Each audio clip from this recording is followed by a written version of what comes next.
291. For ball 291. 34 shots fired. 34 shots fired. 34 shots fired. I don't want to do any, like I didn't want to. Yeah, I don't want to do anything. It's like have you ever seen the movie Bottle Rocket? No. It's like a great scene where like the Luke Wilson character is like, he's like, I woke up one day and I never wanted to do water sports again for the rest of my life. And like, for real. It's just like one of those like things where you're just like, nothing matters. Well, it's like nothing matters has been, although I'm kind of veering back into thinking that things do maybe matter. Yeah, I'm there too. But I literally was like, with low end, right? I was like, this isn't as important as making the records. Yeah. You know? Yeah. Well, welcome back. This is I'm Jeff Weiss, a writer. I'm told. Yeah. The beat scene, yes, and I'm. You missed your cue. I forgot. I'm out of step. You're supposed to be like, I'm no can do. I'm no can do. I'm a rapper. And I'm supposed to say it glibly, like, oh, the Shots Fired, a podcast about hip hop and then other things, and ghosting for 2 years, and ghosting yeah. For real. This is how to ghost on a podcast for 2 years. What you been doing for 2 years? God, I don't even know. Right? Like you're just like, what have I been? I've been. I'm gonna cut you off because I know one thing. Do. Yeah. So you started a record label. Yeah, I did. I started a record label. 100%. Yeah. Full balls to the wall. POW Records, based off of the goddamn POW like site, right? It was actually based on my love of prisoners of war in Vietnam. Oh, really? Yeah. Like I'm a big just the mental fortitude it takes to the psychological duress that they had to handle. Yeah, I'm a big McCain fan, so I was like, how can I pay tribute to John McCain in a label form? You started like everyone prisoner of war records. This is just gonna be like cut, and everyone's gonna be like, all right, labels bullshit. This is gonna be the like, Jeff Weiss Republican. Yeah, I became a Republican in the last 2 years. Don't be fooled by my Twitter. Yeah, but you started a label. I did start a label. And you've been, this is a goddamn road to Mike. You started a label and you've been kicking ass on that shit. Thank you. Yeah. Yeah. It's carefully curated. I was able to watch one of the great labels, Hellfire Club, in action. So it was not that, no, but you guys did so many. I mean, that's how it is, right? Like you get to study people that are doing things well, and you learn kind of certain things of like, oh, that works.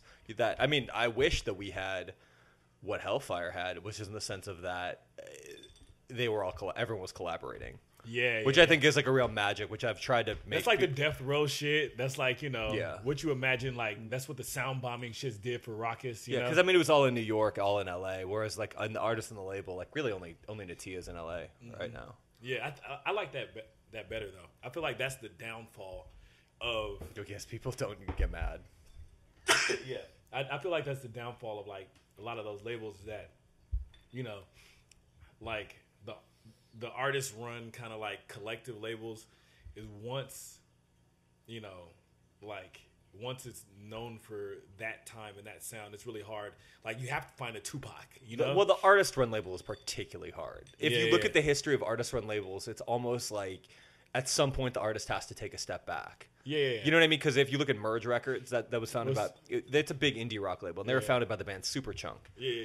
And it's like, the name Superchunk's not... They're a successful indie rock band. So what are the bands I would know from M.O.T.H? Arcade Fire was probably the most famous one. Yeah, they've had a lot of big bands. Spoon, I think, was on M.O.T.H for a long... A bunch of... All the big indie bands in the last decade were on M.O.T.H or like Matador, like one of the two labels. And, not to go out the way, but... I went to the goddamn, what's that shit called? The All-Star game. I saw the celebrity game. Oh, you went to that. The fucking lead singer from Arcade Fire. Oh, yeah. He's not bad. As fuck. Yeah, he's not bad at basketball. He's not bad. He's Canadian. Yeah, he's Canadian. No, he's not really, though. He's from Texas, but he went to Sarah Lawrence. That's Texas is a big basketball place, I've seen him hoop. I kind of would like to play against him because I think I could kind of like, but I'm kind of washed now. Yeah. And that guy's got enough money to play 5 days a week. All day. I'm jealous of that. Him and motherfucking old boy Quavo. Him and Quavo were the team, bro. It was like Kobe and Shaq. But Quavo's like 24. Like I feel like when Butler's like 37. He's 24?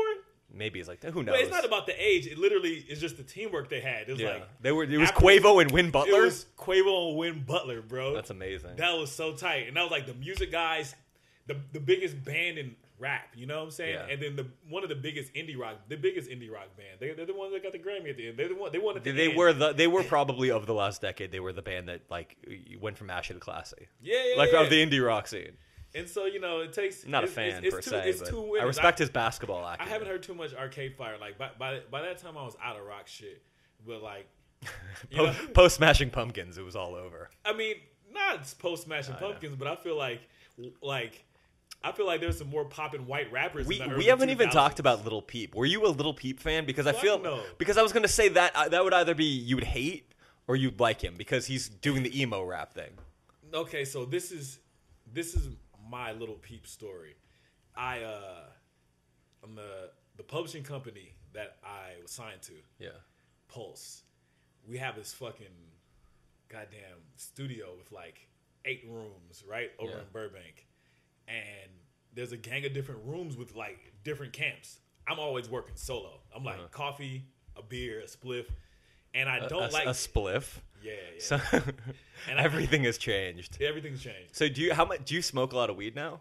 I smoke a little weed now. Yeah, I cut back drastically, so now I just smoke a little weed now. I like that we both... The weed that you cut back, I started smoking. You started smoking. Yeah, no, I wasn't smoking for a while, like a couple months, and then I felt really weird.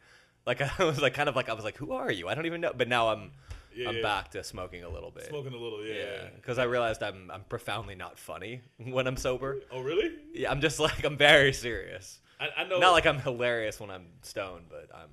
When I'm stoned, my feelings of wandering off into the distance, I follow those feelings. Totally. And so, but anyway, you know, I'll be there. I'll be really on my own shit, and I used to come with my pack of cigarettes, and I remember, there's a dude named Kevin Pilari that'll always work in the other room, and there'd be a lot of people, and I think Pete was in there with him a lot, and out of all those people, other than Kevin, I remember seeing him, but I didn't know who the fuck any of them was except for Kevin, because Kevin was on that label. Yeah. It was on the publishing company. Like, it's because he had like he was just always moving and back and forth and bouncing around. Pete was. Yeah.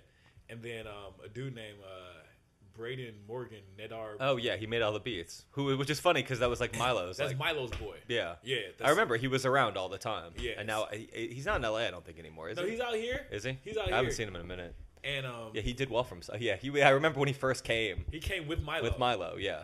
And so he, back then he came and we did a session. We did like 2 or 3 songs. Yeah. Me and him or whatnot. But I low key, I started dating this chick that's from this neighborhood, a white chick, my first white girl ever. Congratulations. How's that gone? It was cool, man. It was cool. Did you do? She's older, so like not older, but like she wasn't like some 25-year-old chick. Not to interrupt the story, the mid story, but I feel like it's been a minute. No, it was the greatest thing was I watched this clip where they asked Swaggy P about, it was on The Ringer. They asked Swaggy P about Get Out, and he's like, "Yeah, I saw that movie. Meta World Peace told me to see that movie," and he's like, "Why?" He's like, he told me I was living Get Out. and then Nick Young is like, and then I saw it. And then I realized I was living Get Out. Really? Yeah. Yeah, no.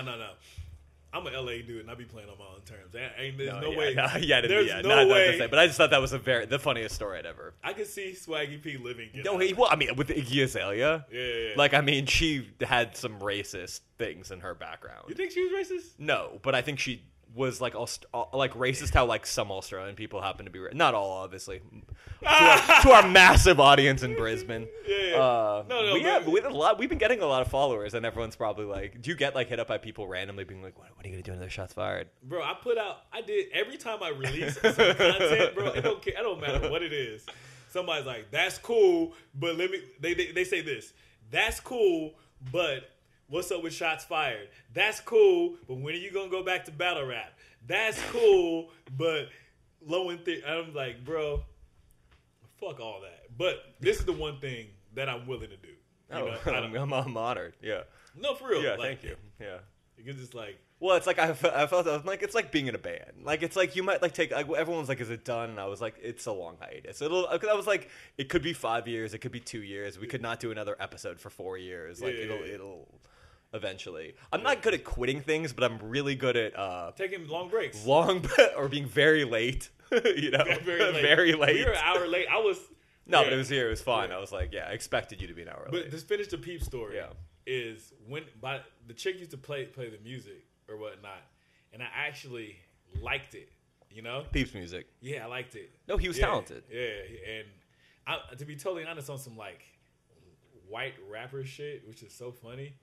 Like, I just part of me just wishes that like, well, I think M has the same shit that like most backpackers have. You know, where they hear the new shit, the old rappers, they hear the new shit and they get disgusted by it. Yeah, but they don't see themselves in it, but in a different. It's like in a different time. Yeah. And recently on I started watching DJ Vlad shit too. Yeah. But I watched the just to know what it's like if you get interrogated by the police and like you're like what not to say. Yeah, basically. But no, I watched. He is a great interviewer though. Great interview. I watched this shit with Too Short. Too Short is a great interviewee. Oh yeah. And Too Short said this one thing. He was like, you know, and it's because Too Short's so old and he's lived through so much, and he's so relevant still. Yeah. You know, he said back when he was young and he would go into the studios, he worked with old musicians and he would be like, turn the 808 up. And then they would be like, nah, that shit's too loud. Yeah. And then he's like, it was the equivalent of me working with a kid. And he's like, I need that auto-tune on my shit. And telling him he can't have that shit. You know what I'm saying? And I feel like a dude like M, you know, M could have easily, and I know he was popping on his radar. Yeah. Could easily just be like, oh, this is my chance to... Totally. This is my chance to do a Dre thing with a Kendrick, you know, like yeah. No, totally, because it's like I feel unfortunately most artists end up being like, you sound like me because you were too influenced by me, which is like not actually like what it, you know what I mean? It's like sometimes it's like I think like a generation removed. It's like when I talked to Chester once about A$AP Rock, and did he like A$AP Rock? He did, but he liked Zero more. Because Zero obviously got, and I was like, it was like galactic brain meme. Yeah, totally. I was like, that makes so much sense because of course he would. You're not supposed to, you know, and it's like, I think you are. Sometimes it does translate to a certain way, but I also wouldn't blame a kid who was like, yeah, I like the first Interpol album more than Joy Division because that's closer to your. And also, like, kids are gonna like what is the same age no matter what. But it takes an older dude to be able to see, like, all right, I was a wild ass white boy talking about drugs when I was young. Yeah, that's all you need. It don't matter if you're making the same kind of music. You know, just like this is the spirit of what I do. Yeah, it's the attitude. The attitude. Yeah, I thought Peep. That was, I mean, obviously it was a tragedy. It was probably going to be a sad story either way because I feel like he had a lot of talent, but the combination of the drugs, the music industry in 2017 or whatever. The drugs in 2017, bro. I can't. His manager is the one that's had this jab forward short fierce shit on my body. That dude Mikey Cortez. Yeah, I don't know who that is. Yeah, that's the dude that like gave. I guess now this is a fucking hilarious thing. The first tweet. You know, it's like, oh my god. He sent the first tweet, or he's the one that. Like, is it in the Smithsonian now? Yeah. It's just like in the garbage wing at the Smithsonian. The music shit is sick because everything's so fucking like. So there's only there's only so many musicians. So like, let's say, and yet there's a lot of popular musicians. You think so? I mean, yeah, like I think like every hood in America now has like a little like. One constellation of famous rappers. Yeah. But they're completely uncovered by the media. Oh yeah. Well, other than small little like, but they know like I have a story in the LA Times coming out like about like Say Cheese, like how Say Cheese. I don't know who the fuck that is. Yeah, he's a huge blogger. Like he's one of the most popular bloggers, and he doesn't have a blog. It's just an Instagram and a Twitter and a YouTube page. Well, I was gonna say this is what I can say about you. You notice that because that's the thing that you're concerned with, right? Yeah. And I think sort of. I mean, I concerned with is you break motherfucking acts, bro. Like, you know, like so like a lot of people will be like, ain't shit popping in LA, ain't shit popping in Seattle, ain't shit popping in Portland, ain't shit popping in fucking Baton Rouge, ain't shit popping here, but you literally see things that other people don't see. You know, in these particular scenes, you know. Yeah, well, I appreciate that. I mean, it feels pretty self-evident. Like, you know what I mean? Well, it's like I see things that most white people don't see because that's the thing. I was thinking that's the thing. The way here, but I didn't want to say. That's the thing. Yeah. No, and like because like I can't like of course like I mean I could sit here all day and be like, oh, it's the first person, and like I was, and like I you know what I mean like I know it to myself, but it's corny as fuck to be like what are you, Vasco da Gama, like who fucking cares? What are you, Ray because J? You know what I mean, like you said Vasco da Gama, I said Ray J. yeah shots fired and take that Vasco da Gama, but it's like it's corny as fuck to be like, oh, you know, but Yeah, like because like 16-year-old black kids or Latino kids in the hood are usually that's who their fans are. Like it wasn't like I was like 03 Greedo. You know what I mean? It wasn't like 03 Greedo had 50 YouTube views. He was already had like maybe 100,000 YouTube views when I first. But I mean, I got to that shit. No, I mean, I don't think you hit me to it. My homie Richard Wright hit me to it. A rapper hit me to it. Yeah. So it's first the kids. It's always but then a rapper is gonna hit you to it. Yeah, first. For sure. You know, it's usually Speak. Well, no, because by the but Speak's now like gonna hit you like to some like reggaeton artist that's popping in Mexico now. Yeah, I mean, I wouldn't even not some hood shit. I wouldn't trust that Speak would hit. Speak's more like the internet. Hit me to some hood shit. Andre Martel actually like put me up on Greedo. Yeah. Okay. Yeah. Yeah, that makes sense. Yeah. So, but almost like a year ago now. Yeah. Like early, and then. But you're the first time I heard Greedo. You're the tipping point for a lot of that shit. I mean, I'm hoping that was kind of one of the. I mean, we'll get into with LA Weekly, but that's kind of what one of the tragedies for me was. I liked having, and I could still do it. You know, and I've had offers to do a column for other places, and I'm going to. I think in the next. Take a little break from it. I'll go back to hiatus. it. Yeah, you need to kind of sometimes breathe and collect yourself, and I think you need to appreciate when something is gone. Yeah, like, and you know what I mean. Like, and that's the thing. So I was like, with this shit, I was like, whatever, fine. Like, people, you get complacent with that shit. You know, it's like people expect content. Like, it's like some pipeline. It's like people have to live their lives. It's like you have children to raise. You know, you have albums to make. You know, and like that people don't understand that the scene doesn't stop moving. And it's literally fueled by people's boredom. Yeah. You know what I'm saying? Yeah. So it's like that's why I started a blog. Cause I knew people would be bored at work. Yeah.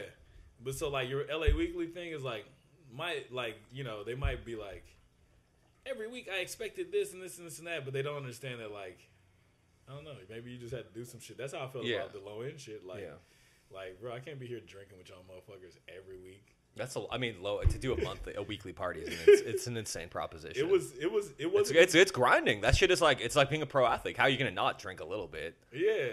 Exactly. How are you not gonna do other pro athlete things a little bit too? You know what I'm saying? Totally. And definitely, it's not. You know. And by pro athlete, you mean steroids. Exactly. This is the time where we reveal that the entire time of Low End Theory Run, James was on HGH. I was on HGH. A lot of HGH. HGH. A lot of Winstrol. A lot of creatine. So what's up with the LA? I had a column at LA Weekly. Yeah, you did. I finessed the column out of that bitch. No, so all right. So if you are a Shots Fired listener, this is what you can do to help the revolution. Basically, so the LA Weekly was supposed to get bought. We knew it was on sale. Like the regret of how long?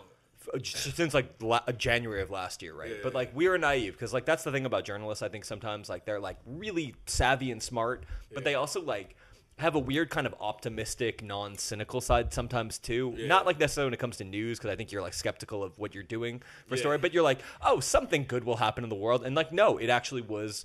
I mean, I've been using Nazis as a shorthand, and like, but I mean, like, I don't know, like it's not that like much of a leap of faith because it's like, I mean, it's a bunch of people basically bought the paper who have spent their lives. The main guy, the publisher, he was the vice president of something called the Claremont Institute. Yeah. The Claremont Institute. I think I read about it. It's the New York Review of Books called it Trump's Brains. It's Andrew Breitbart, of Breitbart. Yeah. He came from there. The guy, you remember in Mississippi or Alabama, excuse me, the Roy Moore scandal, where there was like a journalist was trying to trying to fake out people and like get the Washington Post to do a fake story. It was called Project Veritas. James O'Keefe, he was from there. So it's a gang of smart ass alt-right trolls. It's actually probably more sinister than that because they were a bunch of people like well funded by like libertarian money, Koch brothers connected to it, all like the real like dark man behind the man behind the man behind the man money, and all these men who bought the paper were from Orange County, and which is I was in Orange County last week. I just want to let you know, almost got in 2 fights. Really? Yeah, just with who? Something about being a DJ and a club owner, but it's something about Orange County that just damn it, this is gonna piss people off.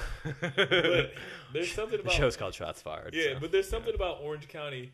It's like it's either like if I don't love you from Orange County, I definitely hate you from Orange County. I was about to say it's either I'm about to get laid or I'm gonna get into a fight. I've literally the first show, my crew customer service when we were kids, the first one we had out there, my homie Marcel, who his name was Why Not, who this is before he got into the street shit. It was when he was in it, but he was living a double life. Yeah. We go out there and he's like, we almost get into a fight over a rap battle. Like, we've been at Lamert around gangbangers all the time. You know what I'm saying? Like, nobody's trying to fight over that shit. You want to fight over it there. You know what I'm saying? Like, Orange County is...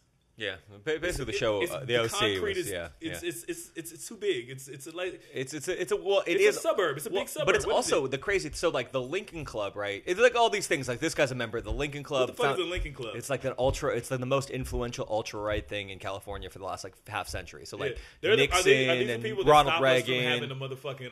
Stop us from having a goddamn a bullet train, because whoever is doing this, I don't like. Probably. I mean, it's just like real fucking like, and like. These guys basically bought the paper and thought that they could pull everyone's card. They thought no one would figure it out. Like they would just and they fired everyone. Mm-hmm. They snuck in like the middle of the night. They didn't even do an exit interview. They came in they came in over Thanksgiving when they knew that no one would be in the office. Ooh. Like creepy crawls in to see what just like some shady ass shit. They fired everyone. They had no plans for the paper. They had no one, and it honestly.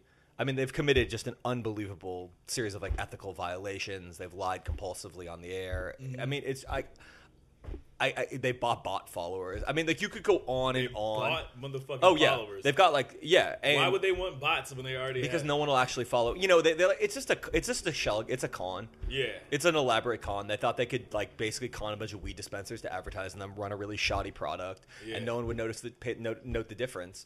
And also like. I don't know. I think like it's the Trump era. Like the shit is like, at a certain point you kind of can't believe that. You have to start fighting, right? That's what it is. Like right, like they are gonna win. Like the devil's greatest gift is making people think that he doesn't exist. Yeah. And it's like at a certain point, like I'm like, all right, I'm old enough to know that like right now all the chaos that's been going on in the world right now, like that's why I fuck with those kids in Florida. I think are like amazing, legendary. That is. Because I think we have to fight, and like because it's all gonna and it's manifesting in every way. It's like the music industry is kind of like journalism is fucking collapsing. Everything is branded content bullshit. Yeah, nothing is real. And I think like that. It's like the shit that like if someone like 15 years ago when we were like much younger and like you would be like when we were like young, we were kids, and you'd be like, man, that shit is corny. Yeah. And then you get older and then you're like, no, actually, it's like because we thought it was corny and because we weren't fighting then, it's become like this now. We were complicit. In a lot of things. And this is it's crazy in this era, and I'm gonna seem like a dick for this, but I have my artist friend. I talk to her about it all the time. From the beginning of as soon as the first time I've ever been like pulled over and had like I've been getting thrown in the back of cop cars since I was a fucking kid. You know what I'm saying? Like because I had a mouth on me, and like we get into this time where it's like everybody is they're like fuck that, they're speaking out or whatnot. I really feel like less of a fucking madman. Yeah. You know what I'm saying? Yeah, right now. Because totally. Like because if I'm the only one saying like, nah, like that's not cool, and then everybody's like, no, James is tripping. Yeah. Yeah, no, totally. No, I remember when it's funny. I remember when I saw Idiocracy. Yeah. In 2000, it was like 2005 or 2006, and I remember like texting my friends in the movie theater. Like I was like, this is this is fucking real. And like a lot of my friends saw it, and they're like, this movie is ridiculous and stupid, and like and you're like, okay, cool. Well, now Hector Camacho, The Rock, is like our most viable candidate to defeat Donald Trump in a few years. So you tell me what's real. You know what I mean? And it's like Carl's Jr. is fucking sponsoring everything. Like I'm about to go to South by Southwest because Carl's Jr.'s dying. No. Carl's Jr.'s dying. No. That would be hilarious. No, I'm gonna write about it for Noisy.com. But I was like, whatever. I figured I haven't been in 6 years, which I'm sure is going to be more. Like, I think there's something almost, like, very compelling about, like, okay. How corporate. It was dystopian 6 years ago. Yeah. Now we're really, like, this is, like, we're in the dystopia now. There's columns burning around me. It's, like, the flaming Cheetos are really flaming. It's like. I remember going the last time I went, and I actually was, like, kind of juiced up. What year was this? I don't know. It might have been 2013 or something. We had a fun. Well, I forget what year that was. We hung out.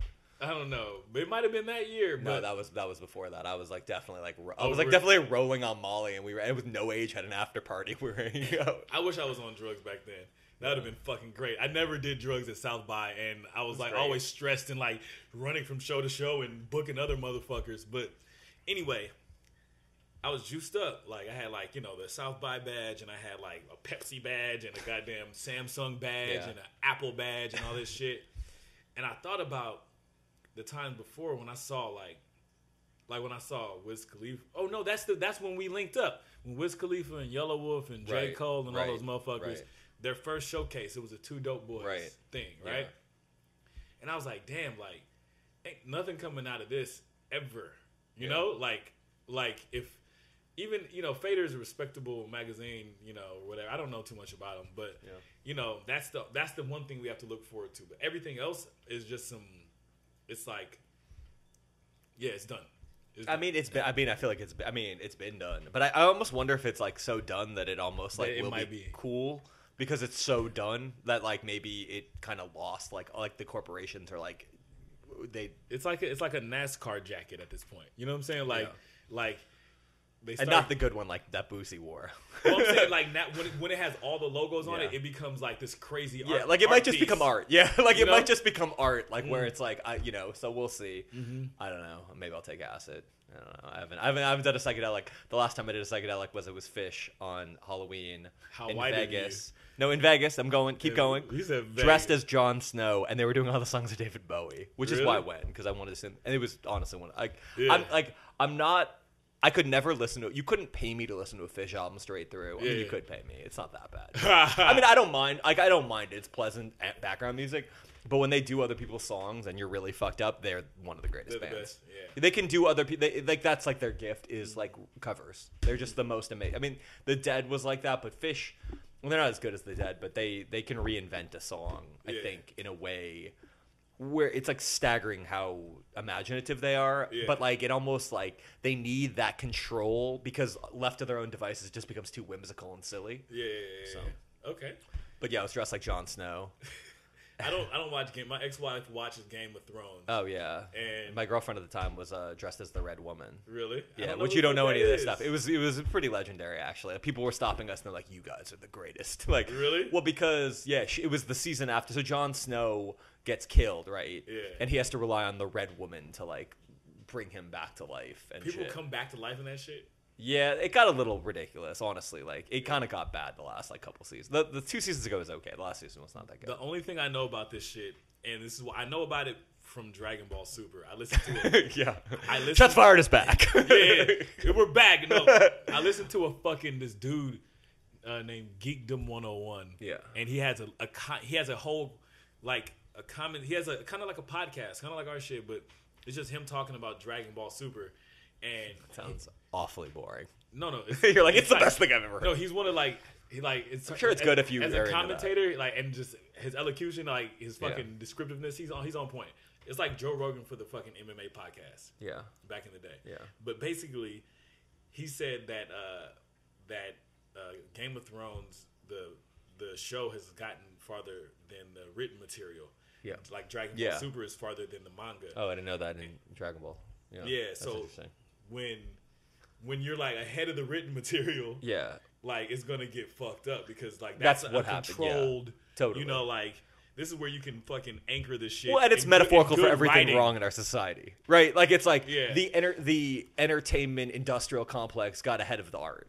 Right, like because the art, like, is like George R.R. Martin. Like my friend is really funny. He's like, he started going to yoga, and he's like a big Game of Thrones fan. And he's like, they're like, you can set your intention for whatever you want, or you can set it for somebody else. And he's like, I'm gonna set it for George R.R. Martin. What? That's the writer of the book. So like, because he hasn't finished the last book. Yeah, and people get really mad at him because he's like just like wants to like do his blog about the Jets, like the football team, the Jets. But let the motherfucker do it, right? Like it's like it's his fucking life. Well, and that's the thing, right? Like ultimately, it's like I mean, it's a problem of capitalism, right? It's like where it's like, okay, it's what have you done for me lately? You know, to quote Eddie Murphy, what have you done for me lately? Did you watch the new Chris Rock skit, by the way? Special? I saw it, Did you like it? I thought it was pretty great. I mean, you know, no? Did you like the Chappelle one? Divorce. I get it. I like that shit better than the Chappelle one. I saw him film the Chappelle shit live randomly at the Laugh Factory, the one in the small room. Yeah, that was probably the better one, I thought. Yeah, that was a better one. That's the one where he tells a story at the end. Yeah, and about the guy's everybody turn the camera off and and he just like talks and shit. Well, Chappelle I don't give a fuck about any of that shit, bro. That's what, like life or like the people were getting mad about. People got mad about that shit. About what? The Chappelle special. What did he say? Why? Because he was talking about like the women, complaining, and then black men have been going through it forever and all that shit. Yeah. No, I think it was maybe the first special that people got more mad about. What did he say one. in that? Oh God, you know, he basically Chappelle was like grappling, I think, with the trans issue, and it was basically like, you know, they should have respect and dignity, and but he also like clearly didn't understand it, and I think people got mad because he did say some off-color things that you could see why, like some of them were like whoa, I wouldn't, but also I'm a big, like, you know, and it's like, look, like, yeah, I don't think you should say that, but I also think the comedians kind of should be able to say whatever they want because they're the ones that are like supposed to be like pressing buttons, and they it's make like you question it at least. Yeah, right. Like, and they make you have this conversation. Whereas, you know, like, I'm not about to tweet that. You know what I mean? Like, so he was basically, what is it? Give me an example of a thing that he said. Oh, I don't remember. I'm gonna mangle it. So he basically said they shouldn't have rights, or what? No. He said they very much should have rights, but I think it was sort of I don't know. You know, and the stuff with the women about the allies and stuff, I thought was like really interesting. Yeah. I mean, he's obviously a brilliant guy. He's not always right. He's frequently wrong, but he's brilliant. Yeah, he's brilliant. I mean, I don't even know if there's a right or wrong when it comes to fucking, like, you know, that shit is. Well, there's a right or wrong, but you definitely have to fight it out until everybody's like, are we good? Yeah. Do we all agree on this? Well, and that's the problem with the internet, right? You know, it's like you'll like almost the internet. You can block people, mute people. You cannot hear. Well, and it's like, okay, 140 characters is enough. Like, you need to talk to someone, and you need to be like, what do you think? What do you think? I see what you're saying. I feel, you know, where on the internet, it's just like, you're just yelling at each other. Yeah. And it's created like a real echo chamber because you get validated by the most. I mean, it's like, right, you probably had some tweets in your life that were like, you're like, that's a brilliant tweet, and then it just bricks. Yeah. And then you'll have like a basic ass stupid tweet where you're like, tacos are the best thing in life, and then you'll get like 1,000 retweets. Yeah. So it's just like that like fucking thing where you're like, I don't know, just tweet tacos are the best. You know what I mean? It's like it's a feedback loop of validation. It's like, you're, you know, it's like. But I personally don't give a fuck about none of that shit. At the end of I swear to God, because I know that I know that. But that's your whole life. You're like, I see what's going on there. Yeah, it really fucks me up. Yeah. Oh, dude, I had this fun. Speaking of fucking funny tweets, because I tweeted this recently. At the club that I almost got into a fight at. I'm 34 about to get in a fight at the club, but I'm talking to this beautiful girl. But she's an Asian chick, and I swore them. Can't surprise. And no, but I swore them off. You were here. I swore them off because my ex, you know. Yeah. So anyway, you're just barred from the city limits of Alhambra. I'm just done. I'm fucking done. But you know, the chick, you know, we started talking, and I was super drunk, and I'm like, cigarettes hanging from my lip, and I'm just like, yeah, like we started talking about how hope is like because she's in medical school, right? And I was like, yeah, hope is like this, you know, it's like a fucking opiate.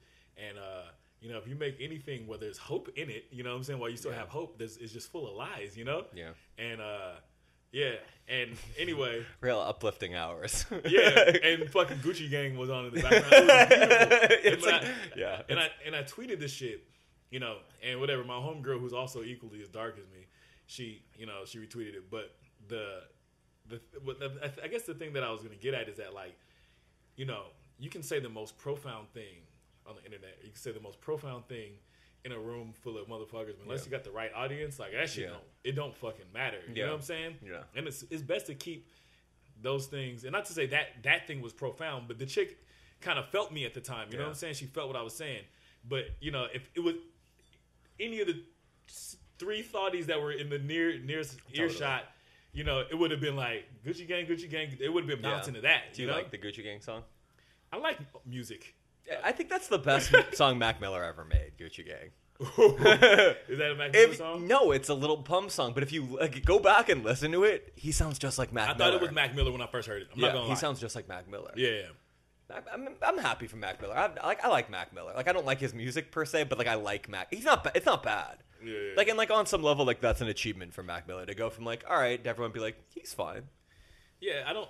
But like every album, everyone's like, now Mac Miller's really good. Like, it's like every album. It's like Big Sean too. Mac Miller's always been a good rapper. My homegirl Beatrice. We're gonna pause it. James was rapping Gucci Gang. It was a minor break. Yeah, Gucci Gang. Yeah, Mac Miller being, I heard him rap with at the Low End Theory with Vince Staples. He's good live, actually. Yeah, he's a good rapper. Yeah. You know, he's a good rapper. Yeah. Like, you could tell, like, he grew up on, like, good rap. Yeah. You know, but, you know, I guess the tides changed under him because things got real Southern and real fun. You know what I'm saying? Yeah. Even like Wiz, because I feel like Mac Miller and Wiz came up around the same time, right? Yeah, well, Wiz broke like a year before and then kind of brought Mac Miller up with him. I mean, Mac Miller got really... I mean, like, to be fair, like, that's... When you get that cosign and then you come on, that's all luck. You know what I mean? Like, whereas I think Mac Miller was talented enough to...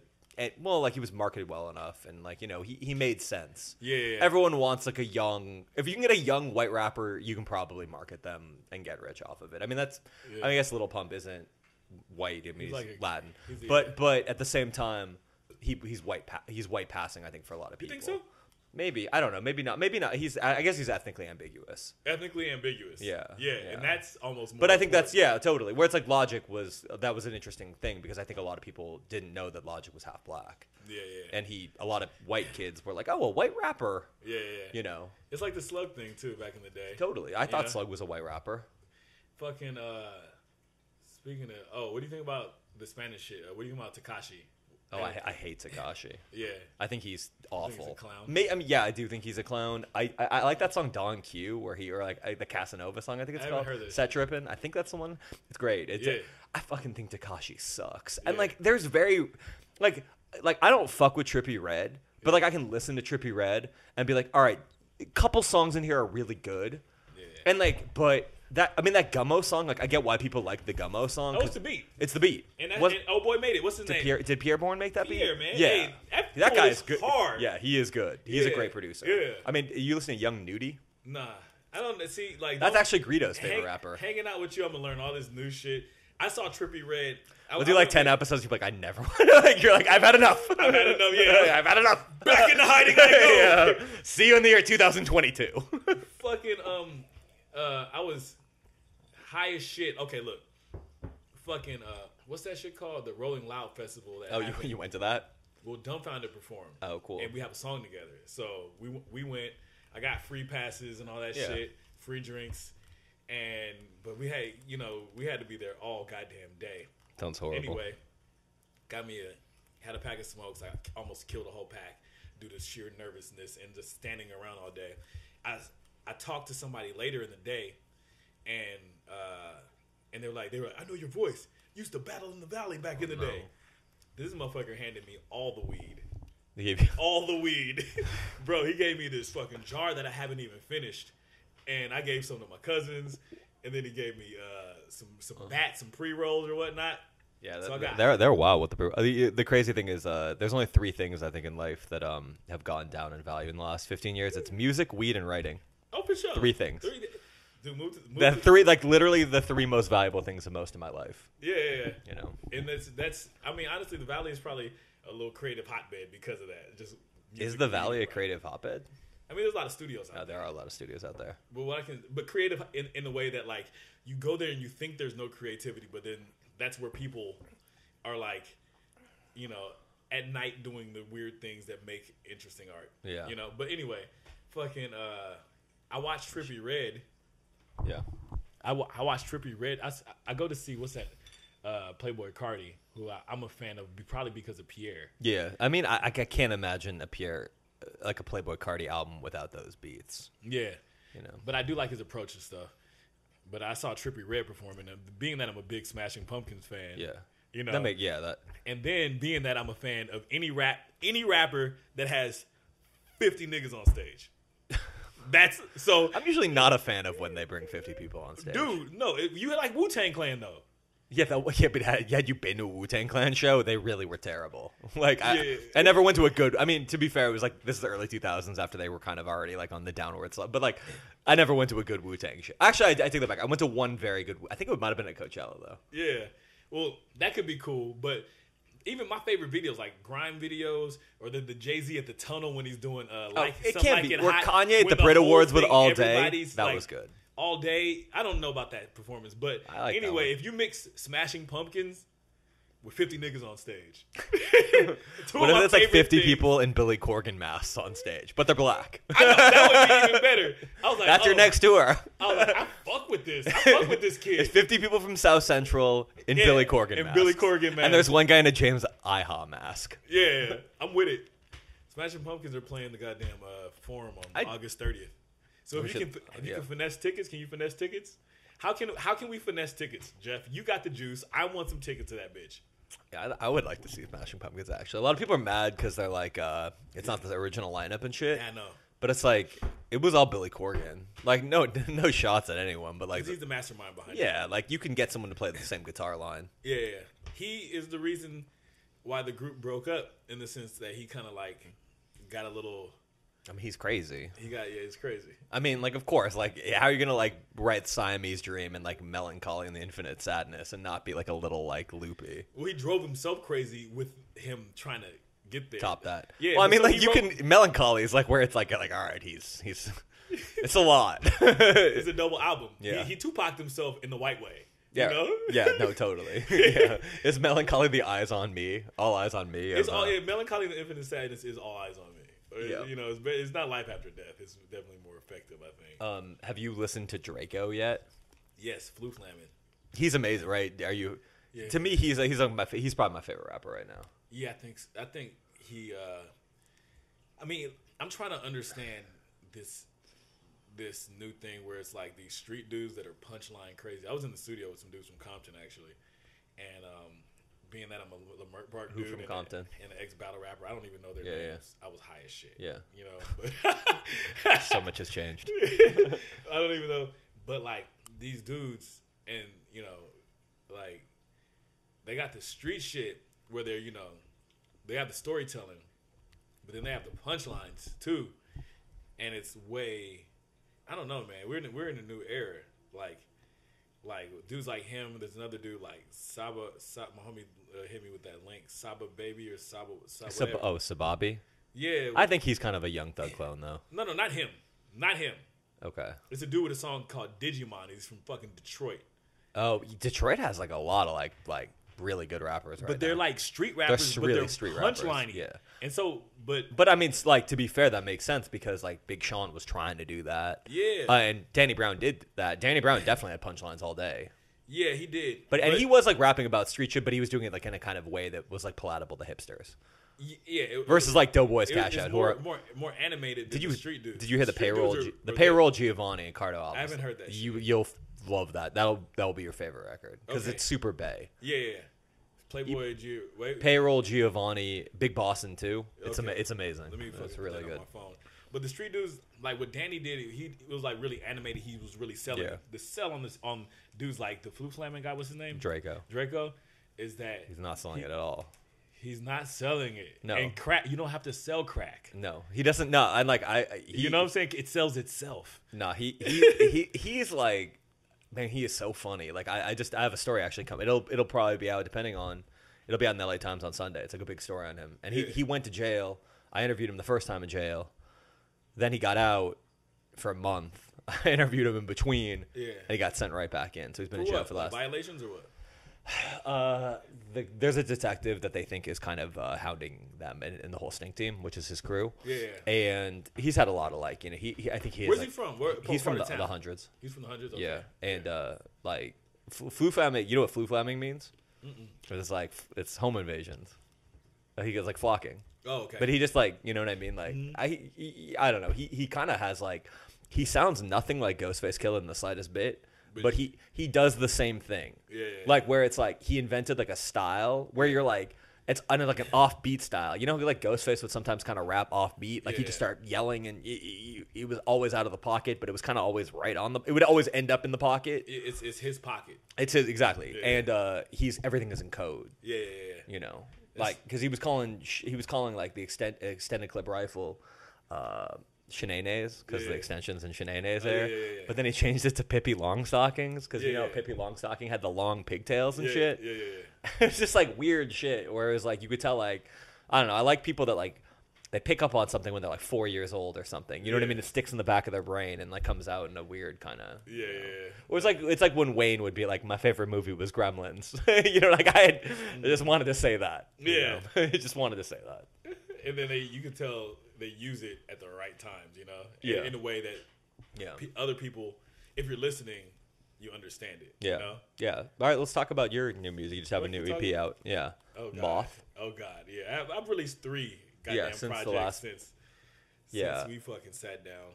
I feel like I was working on one when we God, I mean, it's been 2 years, so I feel we didn't... Might be over 2 years, bro. We taped an episode at the beginning of 2017. I think we released it like 6 months after that because that was like... The beginning of 17? What do we... 2016. It was 2016. Okay, so the Severed project I was working on at that time. Yeah. 2015. Yeah. 2000 shit. Yeah.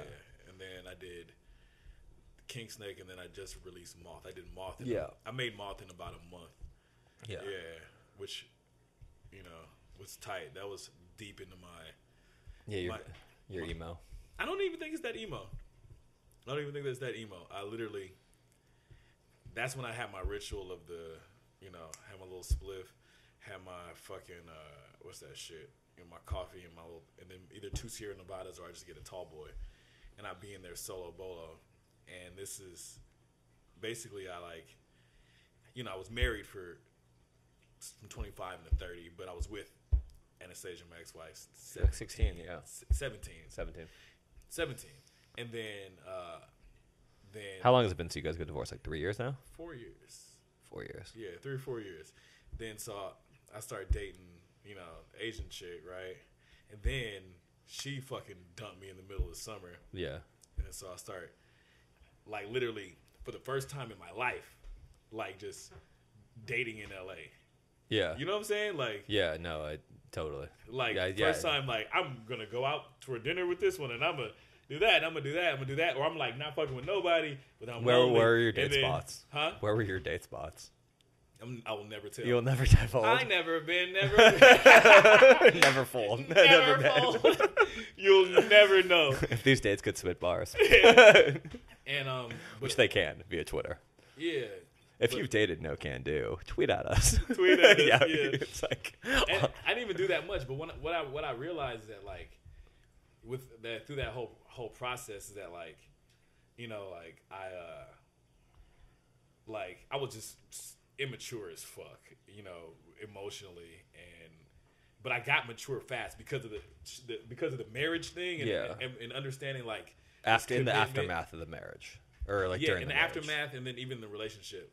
I don't even think I'm that mature, but a month I was realizing shit in a month that my friends that realized in their early 20s, you know what I'm saying? And it took them a long time. So, well, I feel like I've been in a lot of short or relationships that are all around 2 years, and every time you get out of one, you actually learn probably more. You learn as much breaking up and what went wrong, in the autopsy of the relationship as you did the autopsy. Yeah, you need to go through the relationship and be okay, what did I do wrong? What did she do wrong? Yeah. What mattered? What didn't matter? How can I do better next time? How can I improve myself so that the next time it happens, I'm hopefully better suited to kind of make it work? Yeah. And that's basically M.O.T.H. is an autopsy of a gang of little relations. Every song is almost it's like your 50 First Dates album. Basically, I'm kidding. I don't know. I didn't watch that movie. I don't know. I think it was a True you Barrymore. You hit me with these fucking references. Yeah, I'm gonna hit you with You hit me with anime. I'll hit you with Adam Sandler and Drew Barrymore romantic vehicles. 50 First Dates. Oh, that's the one. I think that was the where one. they end up in Hawaii. He has a fucked up memory. I don't know. Yeah, that sounds about right. Yeah. I didn't watch that one. I always see. I don't think I've seen a Sandler movie since Return of the Zohar, which I only caught 20 minutes of on cable. I remember Zohan. Yeah. Because it's much like Gohan from Dragon Ball Z. Circle back. Not a great movie, but they had some good funny jokes about Israelis. Yeah. Oh yeah, because he was an Israeli hairdresser, but hairdresser. Yeah. Which is a very funny premise. Yeah, it's a funny concept. I met this Israeli hippie chick in 2004. Really? Who was just the sweetest, softest girl, but she was also I can kill anybody. Interesting. Yeah. I don't even know if we probably didn't even talk about my Israel. I went to Israel twice. Yeah. Probably no. Maybe at least once since we last taped an episode. I went to the Israeli Burning Man. Ooh. my God, that shit was crazy. Yeah, tell me. Well, I mean, how much time do we have on this podcast? So basically, I went there for Playboy. Like, you can edit anything out, but we're not. Yeah, like we're gonna edit. Who's gonna edit? I mean, you're like, I got garage. I'm a changed man, bro. Yeah. I'm sure you're gonna sit there for 4 hours and edit a podcast. Oh, I literally, yeah, whatever. I'm not. I'll be the anyway. So I went out there. I mean, so dude, I went out there, and I'm having dinner at a restaurant, and like, I'm meeting with these like Israeli officials or something, and they're like, oh, let us take you out, you're gonna be in our. I was like, all right, cool, buy me dinner, whatever, tell me about your country, and I'm like there, and I'm with like 5 or 6 people, and all of a sudden I see people running down the street with like AR-15s. Yeah. Like machine guns and shit and like semi-automatics. I've seen that before. Yeah, totally. Like, I mean, but not in Israel. Yeah, not in Israel. And so people are just running down the street, and then what's your reaction? What do you do? Well, not like, but it's weird because they're playing like Lynyrd Skynyrd's "Sweet Home Alabama." It's like a very weird thing. We're in this like fake American Irish pub, but it's like in Israel, so it's like several degrees, it's all kind of wrong of weird, and they're playing like American music, and like. You could tell these officials were like, "Oh, we will take." What city is it? It's in Tel Aviv. In Tel Aviv. Like, okay, continue. Yeah, but Tel Aviv is like, the thing about Israel is like, I mean, I should preface it as like, I think it's like America in a lot of respects, where it's like they have a fucked up government run by basically a smarter version of Donald Trump, like a much smarter version of Donald Trump, like manipulated, plays on fear, little racist, like just a fucked up man, and. He's able to, like, people in Tel Aviv don't fuck with him necessarily, but people all outside of Tel Aviv do. Like the smart, educated people are like, the artists are not. I was gonna say a lot of like beat makers I know from Tel Aviv. Yeah, like Cohen. Do you know Cohen Beats? I know Cohen, yeah. I hung out with him a lot when I was in Tel Aviv. I can see he's a solid dude. Yeah, he's a good dude. The first time I seen something that like really, as a kid here in LA, that like let me know like, oh, the world is all the way fucked up. Was. I saw this is back. It's either in the Times or the Weekly, in the early 2000s. I remember seeing like the front page or a page of like a bombing in Tel Aviv at a nightclub, and it was a bunch of like chicks' beautiful long legs. Is this when we were like? This is probably the early 2000s, right? Yeah, I was supposed to go to Israel that summer. With pretty shoes on them, pretty shoes and motherfuckers like. It was like fitted hats, like slewn about. You know what I'm saying? Yeah. Like that shit, like. Yeah, that was the first time I was going like a birthright trip, and then my dad was like he ended up like going to Israel a bunch of times after that, and he was like, it was really safe. I was stupid, like because they are isolated incidents. It's like the same, but it's a small country, so there is more of a fear. But basically. Yeah, that was the summer. Like there was like a pizza parlor that got blown up. Like there were a bunch of buses that got blown up. I mean, that's a whole different topic where it's like that's another sad like topic where it's like we talk about like there's so little room for people to like have nuance because it's so tribal, and the people like it's like one of those things where there are no right answers. And people that's a hard thing for people to reconcile. That's why it's best to shut the fuck up. Yeah, and get money. Well, no, it's not because that's why we're in this situation. It doesn't get better when you just shut the fuck up and get money. Then we're like then eventually Donald Trump, the guy who's like the loudest guy, who's like my whole philosophy is getting money, and then Drake is it's like Drake, like that to me. Hate Drake? No, of course I hate Drake because it's not like he got better. But you don't like the God's Plan video? No, I don't like that shit. Why? The only you know what I don't mind is Drake on the Migos song. Walk It Like I Talk It, but he's still bad. Like he's just bad. Like fucking my daughter. He's never had one original idea in his life. My daughter hit me to the funniest shit. There's a video on the internet. There's God playing backwards, and it's Drake taking money from poor people. She's like, that's actually really funny. That's actually kids really are hilarious. Funny. Yeah. But so I'm in Israel, right? And like then there's this, and then like the people at the restaurant like slowly walk to the door and lock it, and then they're like, you should maybe go away from the window. We still don't know what the fuck is going on. So like finally like 20 minutes go by and there's like an area of like kind of like unease. And then basically I go on Twitter and I'm like, oh shit, there was like a terrorist attack right next door to us. So like I'm at this weird American Irish pub where they are playing like Madonna and like Lynyrd Skynyrd, and then like across the street across the street is like the totally. That would be so ironic. Yeah, totally. And like across the street it's like the Tel Aviv Museum of Art. Right next to that is the Israeli Ministry of Defense. Mm-hmm. And then there's like a little mall. And right at this mall, which is maybe 250 feet from the door. No, I mean, like, it was like a chocolate store, and two, like, cousins, they're Palestinian, walked in, just started spraying the place with bullets. But it's Israel, so, like, only 2 people died because they have security everywhere. Yeah. And, which is, but, like, that's the thing. Like, everyone's like, these idiot with the NRA people are like, oh, Israel has it. You're like, no, that's not a way to live. Yeah. Like, the whole point is that, like, that's a horrible thing that people in Israel have PTSD. Palestinians have PTSD. Israelis have PTSD. It's like people in the hood. The people in the fucking hood and have fucking PTSD. Like, when I was in Baton Rouge. Yeah. You talk to these kids, and you're like, yeah, you're depressed. You are medicating because you are depressed because you've seen shit that no kid should have had to see at such a young age. Yeah, you know, and you can know more about it than I do. But yeah, I know.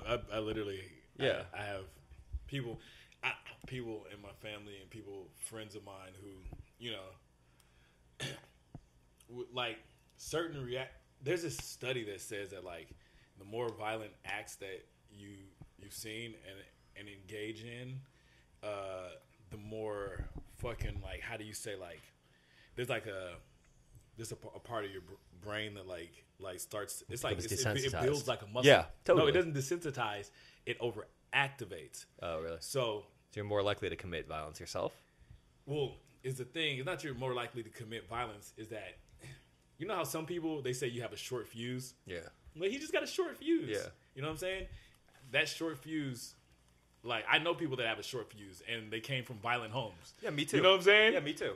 Like, it's like, oh, no. It's why did I used to fight? Because my household shit. was like it was a fucking war zone. Exactly. Yeah. You know? I mean, it was. Why did I it was battle like rap? fine, Because, yeah. you know. You were angry, probably, yeah. Well, no, just because my mother liked to argue. You Yeah. know what I'm saying? Well, I mean, my dad, yeah, that's like, why am I good at arguing? It's like, because my dad would scream at us, and it's like, all right, you better fucking be quick. But what I was going to say is that, like, it's almost, those now that we're in our 30s, those friends have learned to, like, keep themselves, and they almost can't even live like a full, healthy, whole life. You know what I'm saying? Yeah. What? Yeah. Because they have to be like, nah, I just can't go around there because these people do that. And you know what I'm saying? Yeah. It's you really, have to figure out, I think, devices to kind of, if you're not going to be, I mean, some people probably can never repair it. I mean, like, I think there are ways you can do it, but it's a job. It's a hiking, job. Yeah. You know, fucking. I mean, like, I tried to take the homie out the goddamn country, and Yeah. all he was worried about was like street shit in a whole nother place that he had nothing to do with. Yeah. And I'm like, bro, you're okay over here, you know? Yeah. And so, like, basically, so the irony of all this is, like, then, like, it's like 2 days later, and I'm like, you're the Burning Man! And I'm like, and I'm still fucked up over the shooting because, like, oh, yeah, they're you not know, tripping. And I'm walking and I'm, you know, like, at the end, finally, after about 2 hours on lockdown, they let us out, and they're like, would you like more tiramisu? I'm like, no, I want to not see a shooting. Yeah. But do you understand why, just on some hood Yeah. shit, I'm just like, Yeah. hey, like, for the most part, it's like, we don't want any bullshit right now. Yeah. You know, just like, I'm trying to get a bitch. I'm trying to fucking drink. I just want all that shit. Yeah. We want that to go away. Yeah. Or I want to hang with my friends. Yeah. You know, like anything else, like immediate reaction to that, and then get back to this or go home. You know You're saying, what like, the political shit? You know, just on hood. I'm talking about with violence and. Oh yeah, of like, course. They're like, we need to enjoy Burning Man because. Oh yeah, no, because somebody, exactly, and yeah. that makes a lot of sense. Yeah. And like, so basically, and I'm there, and that's kind of ultimately what the epiphany I end up getting towards. But so I go there, it's fucking weird. Like I'm there, totally woefully ill-equipped to camp. Like, we show up like 2 days like late, and we're like have this like tent and like fucking shunted in the corner. Like it sure should be a tent there. Yeah. Like, it's just like makeshift row. I'm not, you know, like, and I'm like, all right, whatever. So I'm only there for 2 nights, but it's just like the last night I'm like there. It's just walking around and like this is like one of those things. I'm like, I don't know what I'm gonna write. This is gonna be a terrible ass story. I gotta turn in like at least 2,000 words to Playboy, and I want it to be good because I'm me, and I'm always like, I needs to be the best. Yeah. And finally, so I go to that. I go to this guy. And I was I like that about you, Jeff. Thank you. And I was like, it's not always the best, but like, it's like I try to make it, you know. Mm-hmm. And so I go to this one guy who brought me there. He was like one of the heads of the Burning Man, and he's like, he's the guy who told me about it. And I was like, I need drugs. You need to give me some kind of drug. He's like, what? I'm like, any drug but cocaine. I'm like, nothing I can short. I'm like, I'm not going to snort it. I'm not going to inject it. Anything else is fair game, right? Like, at the very least, get me weed. So he gives me an LSD-laced date. What? That is the most Israeli thing in the history of Israel. Oh, yeah. Yeah, totally. You like dates? You like LSD? Do you like dates? Do you like LSD? Yeah. You know, and I was like, sure, yeah. Who doesn't like? So I end up taking this acid date. And so I go to like, we're like walking around and like it's weird. I see the man burn, and like, it's just like, I'm like, I just kind of like get the, the dark epiphany is where you're just like, what is the meaning of life? Like, what am I doing here? Like, this is all meaningless. Yeah. And then like I watch then they have a life-size Noah's Ark. Yeah. Like for real. Yeah. A life-size Noah Ark, and then they just start burning the life-size Noah's Ark. Why? Huge. Well, that's the thing, right? Like why? Why? What's the point of all this? But like the Israelis start going nuts. Like they see Noah's Ark burning, and it becomes like weird tribal, like whoa, like Yeah. And then there's like these British people, and the British people are like, please keep a safe distance from the perimeter. Like the Israelis, are they the ones that they were trying to help them, like the organizers? No, but it's like there was a British mandate of Palestine, which is really funny. Yeah. And like it was the same thing where they were like trying to keep order, and like the Israelis and the Palestinians were like, fuck yeah, it was exactly like that. And it was like the same thing, and I'm like, oh my god, we're out here. I'm like, this is doomed. I'm like, we're all gonna perish in a Holocaust, and I'm like, what a great irony. And I'm like, everything's burning, Yeah. And so what did you learn? No, it keeps on going. It keeps going. Keep so on, bro. Keep on. So then, like, and then I'm like, man, this is fucking weird. Yeah. I walk past the golden statue of Baal, and there's like people sleeping there. Baal, Baal, the calf from the golden calf. And there's a statue there, and like there's a guy like sleeping in a thong there, and I'm like, bro, this is just weird. I'm like, what is going on? Why is it so biblical, bro? Because you're in the middle of the fucking biblical desert that Abraham wandered, right? For real. Yeah. And it's like, it's like real. They're like, oh, here's Beersheba. Like he dug a well there in the year 5000 BC or 6000 BC. It's fucking crazy. Yeah. It's like everything there is really ancient, and it's because it's the most ancient. And finally, like, I go back. It keeps going, and I'm like wandering, and it's like kind of a sad like third tier Burning Man type thing. I could not be in that bitch without my pistol on me, bro. I couldn't. Your pistol? Are you packing now? Like without a pistol on. Oh, me. Okay. I say that. Yeah. No, you can't. Like, you can't go to Burning Man with a gun. Well, not Burning Man, but that shit. As soon as I landed, I'd be like, and I saw the people running by with guns. I'm like, excuse me, I need to find a gun.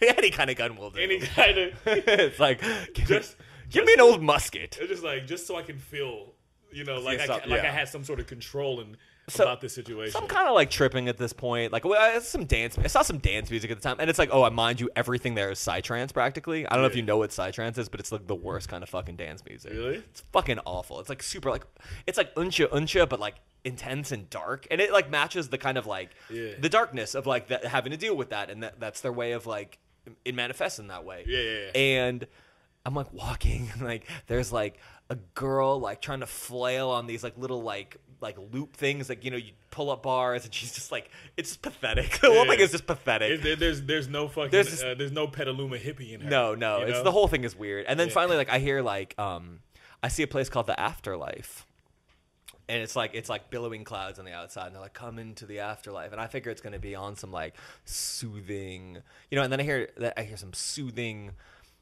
relaxing kind of like chill out kind of thing. Oh, there's a guy dressed like Moses or something. You know what I mean? In like my head, I hear. It's like the wave.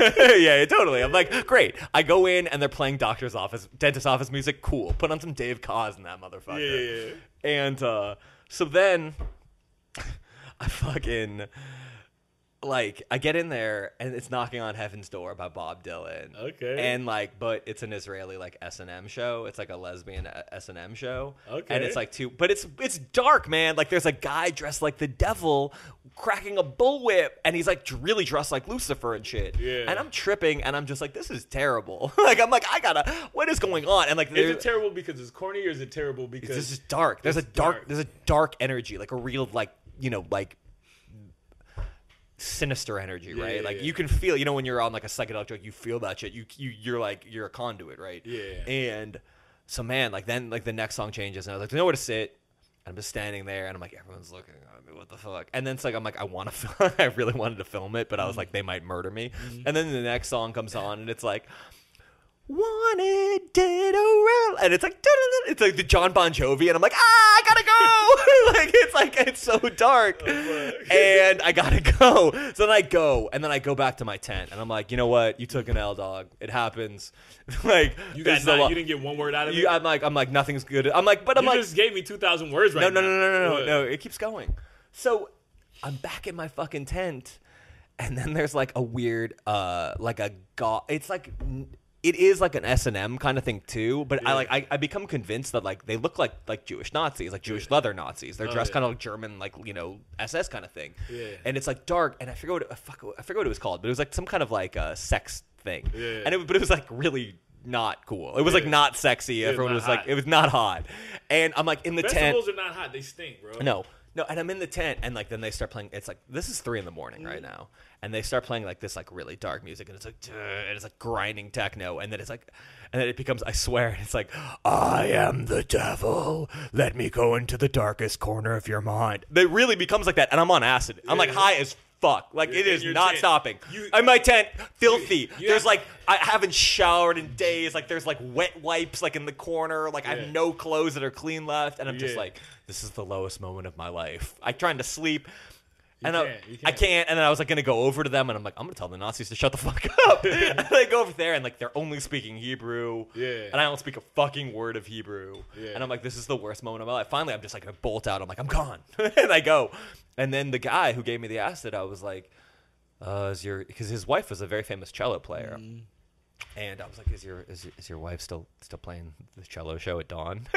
And he's like, yeah. I'm like, where is it? He's like, it's the house in the middle of the desert. And I was like, yeah, I guess I'll meet you there if I find it. He goes, no, you will go with us. And I was like, okay. He was like, I was like, this was like, so I go, and it was actually like one of the more beautiful experiences of my life. There's like this beautiful like stained glass house, and they had this show at dawn where she was playing the cello, and her partner in the band was playing guitar, and like it was wild because the sun's coming up in this like this hot biblical desert, and like people just start getting attracted by the sound of the music, like and like there was something really powerful about. I was gonna say that's like you went through the shit and then you get this like beautiful moment, you know? Yeah, that sounds good. And it's also there's something weird, and I imagine it probably would be like, I mean, I don't know, like being.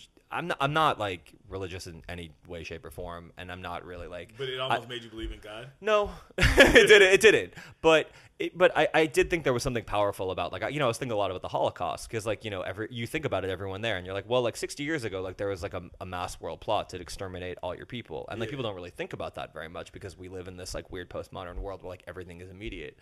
But that wasn't that long ago. Like all our grandparents lived through that shit, and like my grandmother's like best friend is a Holocaust survivor, and he's 100 years old. Like my ex-wife works at a fucking retirement home or whatnot, and one of her ladies is a Holocaust survivor. Yeah, and it's nothing you could. I mean, it's like it would be like, I mean, it was a really powerful moment. And then there was a woman actually that came up to me, and I'm like, I'm having a really emotional moment. I'm not really that emotional of a person in general. I mean, like I'm like I have strong emotions, but I'm not like usually like overswept by them.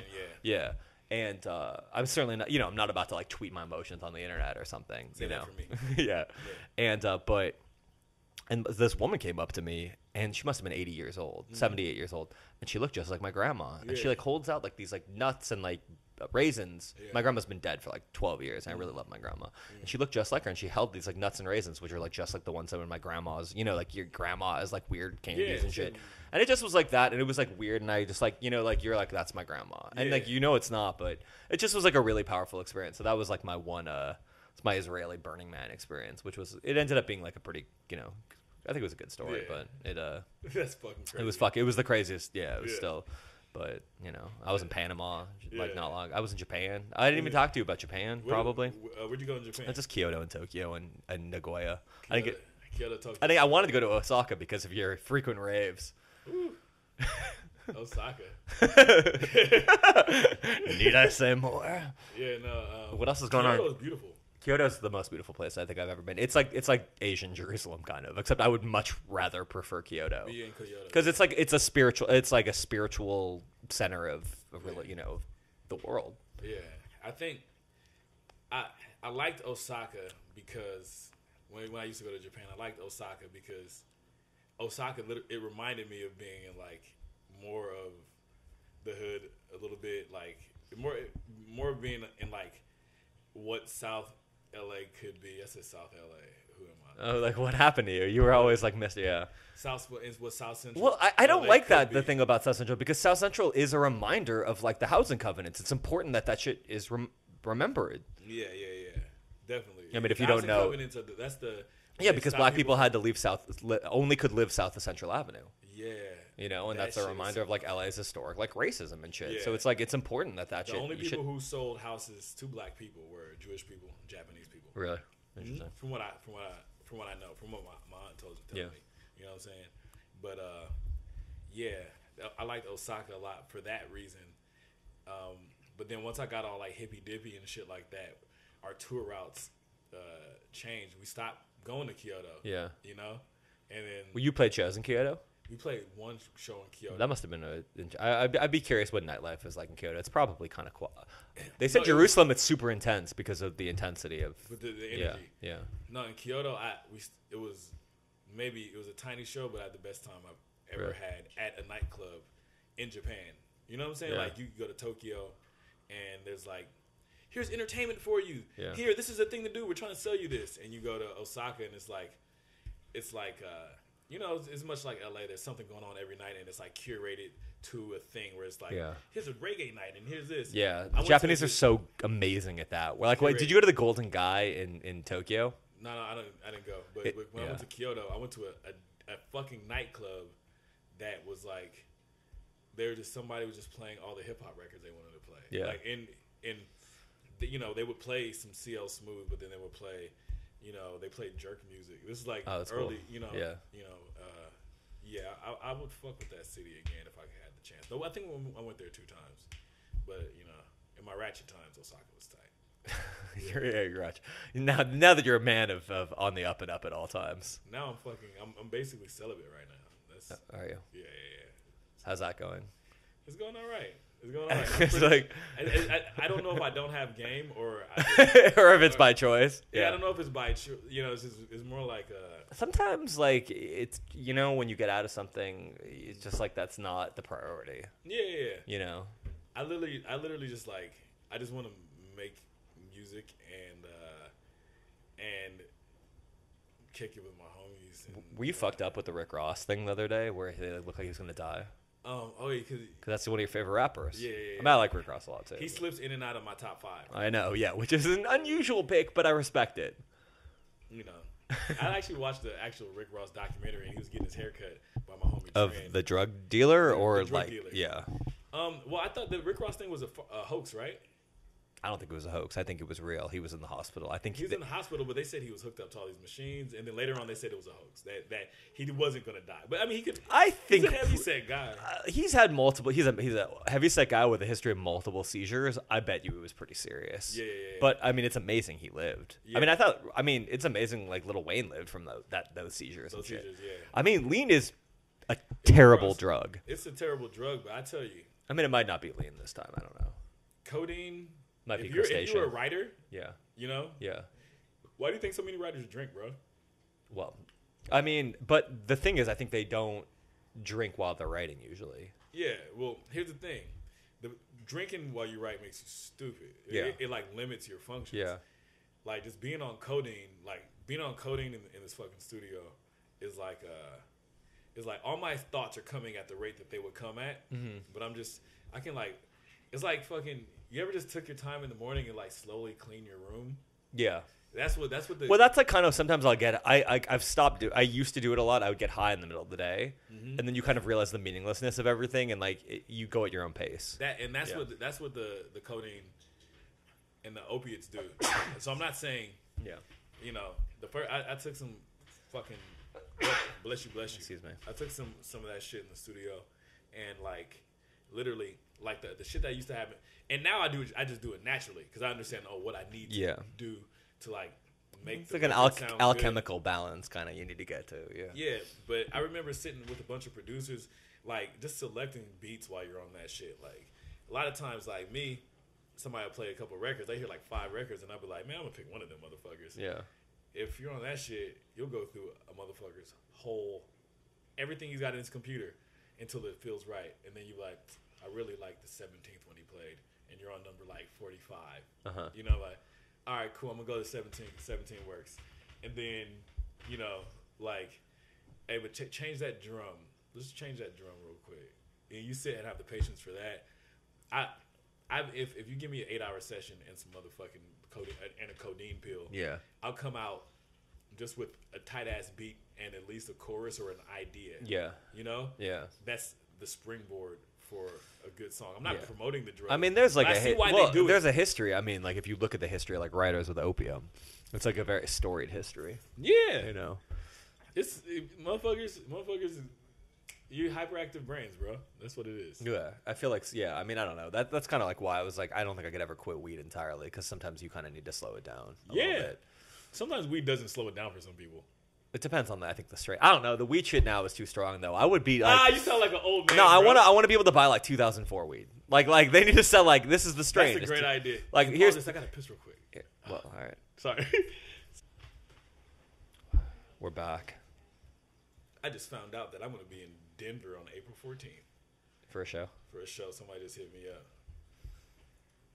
Too bad you're not for the 420 show now that you're a committed stoner now. I know, huh? Hey, my cousin, he's a goddamn like he's like one of the guys that like sponsored by Raw, and he's always on the internet like, I'm smoking big It's so weed. corny, man. That's the thing I hate about fucking weed now. It's so corny. It's so lame.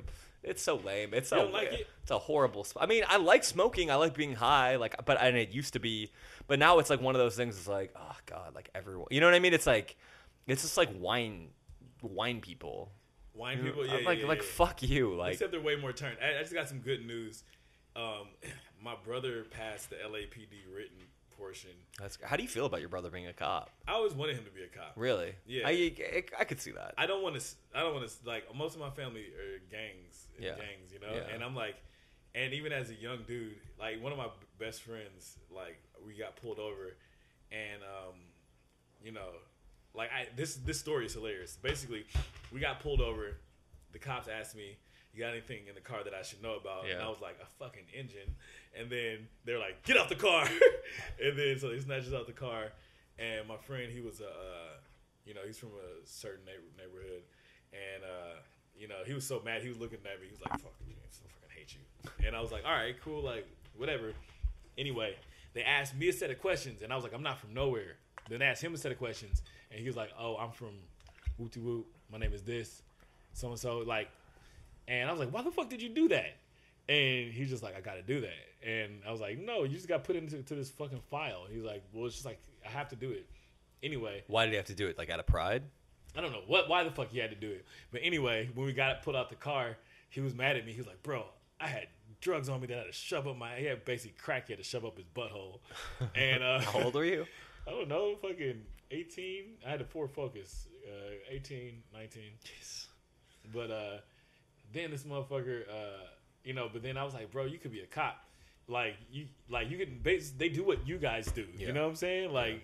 And my little brother got into the gang stuff too because of the family and things like that, or because it's the part of the family he was hanging out with. But I was like you might as well just get paid fucking $70K to do it, you know? Yeah. Or I want him to be a fireman.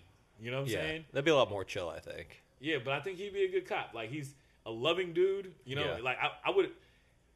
If somebody like him was patrolling my neighborhood, it'd be better, you know? Yeah, because I mean, and he's also strong as shit. Yeah, there's not one pussy thing about him. Yeah, you know, but he's sweet. Yeah, you know. I mean, it's probably good that people from the community are policing the community. That is an important thing. Yeah. You're gonna treat it differently, like just by nature, no matter what. Yeah, you know? But because you know the blurred line between right and wrong, you know, like the cops are wrong. Yeah, no one breaks the law more than cops. Well, no, I was gonna say, like, if you ask people from my neighborhood about an issue, the cops are obviously, we don't talk to them, we don't deal with them, Yeah. You know what I'm saying? And it's because of what's happened in the past, yeah, so much. So you can't really say like a half century of, if not more. Yes. You know, I mean, the history of the LAPD. Actually, really good book is this book, Blue, by you know Andrea Dominic, the editor of Noisy, West Coast editor of Noisy. Mm-hmm. Her dad wrote it. It's a really good book, and it's about the history of the LAPD. Mm-hmm. It's super interesting. Well, now they're about to have a new police chief. Yeah, it seemed like this guy Charlie Beck, while I'm sure had a lot. Well, they always are going to be shit. Yeah, that's what I'm saying. Like, I'm sure like he's not the greatest guy, but I think comparatively he was much better than previous police chiefs. Yeah. You know? Yeah. It'll I mean, that's all. I guess that's really all you can expect is like gradual improvement. Yeah. You know, if things get 1% better every year, we'd be in a much better place. I think the streets of LA, it's like a self-healing organism. Yeah. You know? And I think the cops take credit for we stopped this. We stopped. No, nigga, you didn't stop shit. Motherfuckers got money. The gangs literally killed these other dudes. Like, we fixed everything. Yeah. You know what I'm saying? But you guys took credit. You guys put a bunch of people in jail. Yeah, they did a lot of federal indictments and shit. You know what I'm saying? Like that sweep, like G Perico shit is crazy. Like I don't even know about that. What happened? I don't really want to talk about it because I don't really know. But they basically, I think it was like around Broadway and like 110th or so. You know, like they. Is he from Maine's? Where's he from? East Coast? No, he's from Broadway. Oh, from Broadway. Yeah, okay. And Well, what gang though? I think Broadway Gangster Crips. Okay. Yeah. And they swept it, and I think they like handed out a lot of federal indictments to his set. And, like, I mean, I think he went in, and then when he came out, he, like, basically was one of the only ones to duck it. Like, he got, you know, he made it out. But, you know, I mean, I don't know. It's a lot. That is one of the things, right, where it's like, you know, it's so wild to think, like, it's interesting that Trump's whole thing is like, oh, the inner cities are aflame. You're like, that's literally an outdated idea. Like, and violent crime is down in almost every major American city except for Chicago. Yeah. You know, which is something that they created, which the federal government created. Totally, where it's like, when they they literally did the Iraq thing where they like take out all the heads, and then it turned into a bunch of kids. Here, like let the Ba'ath Army. That's that's what I was gonna say about a tweet that you posted where you're just like, you know, now they want to like have mental, talk about mental health shit. Yeah. When Reagan was the motherfucker that took away, like, bro, like honestly, last Saturday, Republicans don't like. There's no cause for the rights. Kind of they kind of create their own problems, right? And totally. And someone was like being like, oh, the mental hospitals. Like, I'm like, bro, I'm not advocating for like one flew of the cuckoo's nest type insane asylums. Like, I'm advocating for something that but somebody saying, bro, the mental hospitals. That guy is just the like. Yeah. But there's something wrong with everything that someone says. There's always that person. You know? But it's like literally like on Saturday, right? I'm going to the fucking gym and like I like stop off to get coffee. Yeah. And it's right in the middle of like Cahuenga Boulevard in like Universal City, right? Yeah. There's a dude, man, it was so sad. Like, and like he's keeled over in the middle of the street, right? And he's about to get hit by a car. He's like, this like white homeless dude, maybe like in his late 40s, early 50s, like bearded, has like blood coming from his eyes, cut. Like, and he's like, and he's stretched out in the middle of the street, right? Like, and I'm like, and everyone's just looking, and a couple people are like, I'm calling the cops, you know, to make sure they take care of him, and like, but like, cars are going by, and so I'm like, no car stop. Nobody gives a fuck. So I go to this one guy, and they're all watching, and they're waiting for the cops to come. I'm like, we gotta fucking get him out of the street so he doesn't get fucking run over. And like, I don't want to, you know what I mean? Like, I don't want to like think like see this motherfucker get run over and murdered, basically killed, and then I'm gonna know that I was like, you're a bystander, too much of a bystander to do anything. So me and this dude haul this guy, we get him up off the street, put him on, like, have him sit down on the grass, like, on the curb, right? Wait for the cops to come so they can take care of him. Not, God knows where the fuck they'll put him. Yeah. But, like, you know, it's like they're gonna take him in and he's just gonna go. But, so then we do it. He starts, like, he's on the curb and he's like, there is no God. He's like, I have no family. It's like he's so mentally disturbed. Like, he's deep in schizophrenia. You know? I was gonna say that sounds like the subtext to a Future song. Yeah. Totally. God, Future shit is not good right now. But I'm waiting. It'll come back. But anyway, so like then the guy like and he's got a bag of clothes. That's all he's got to is, you know, and like he starts walking like and he goes back into the curb. And then I get him off the curb again. Yeah. And then he starts walking down the street and I can't do anything. You know what I mean? At this point, like I'm like I try to stop. You could get stabbed. Who knows what you know what I mean? Like homeless people have fucking weapons. Like especially if he takes you as a threat. And he could take me as a threat. So I'm trying really, you know. And he just starts walking. Of course, the cops are never there when you need them. Mm-hmm. They don't show up. And they're too busy giving tickets for fucking clear intersections. Totally, or jaywalking. Oh, your wheels are not turned at the curb. You know, and but.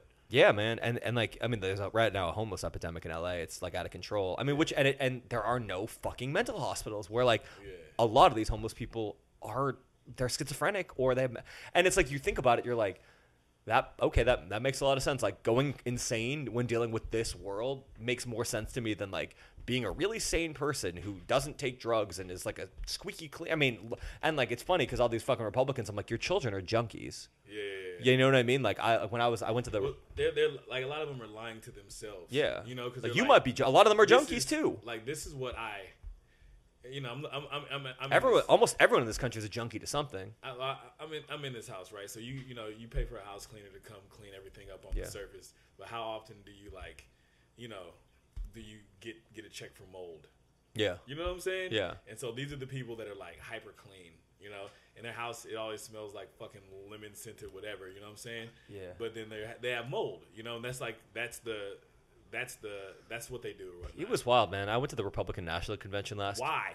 I guess it was 2 years ago now, because I wanted to know what fucking Rome burning looked like. Yeah. You know, it's like that's your job when your beat is like the fall of Rome. You got to fucking see Nero fiddling, you know. Yeah. And so I went, and like there was this one dude, and he was like, Craig something, right? And he was like singing these songs. He's like a country, you know, for Trump, you know. And he was like, and he was singing songs, and they were a little like Donald Trump for president, Donald Trump for president.